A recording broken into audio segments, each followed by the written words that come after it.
President Donald Trump turned a morning Rose Garden presser celebrating his new trade deal with Canada and Mexico into a tabloid-y tease that he has dirt on at least one Democrat on the Senate Judiciary Committee deciding Brett Kavanaugh's future.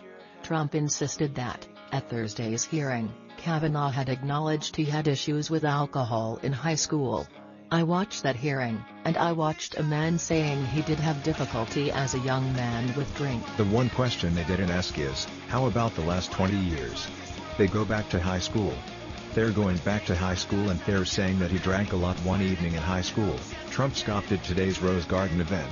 At last Thursday's committee hearing, Christine Blasey Ford took questions about her allegation of drunken high schooler Kavanaugh had pinned her on a bed at a house party, tried to take off her clothes, and covered her mouth with his hands so she could not scream. "I happen to know some United States senators, one who is on the other side, who's pretty aggressive.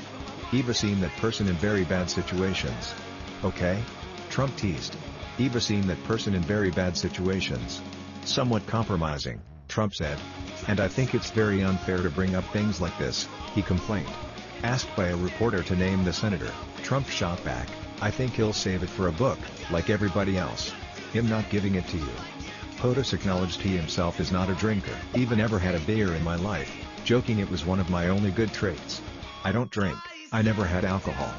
Can you imagine if I had? What a mess I would be."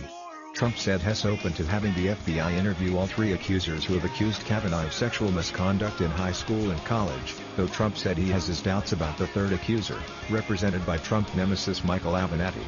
"Wouldn't bother me at all," Trump told reporters at the presser. "I heard the third one has very little credibility. If there is any credibility, interview the third." Asked if the FBI should interview Kavanaugh himself, Trump pronounced that fine if they do, it's up to them. POTUS refused to discuss if he had a plan B to fill the Supreme Court seat, saying, "I'm waiting, like you. If they find something, I'm going to take that into consideration. I have a very open mind. The person that takes that position is going to be there a very long time." Has been treated horribly. They didn't have to treat him so viciously and violently. What do you think about it? Share your opinion in the comments below the video. And also subscribe to the channel not to miss new, interesting videos.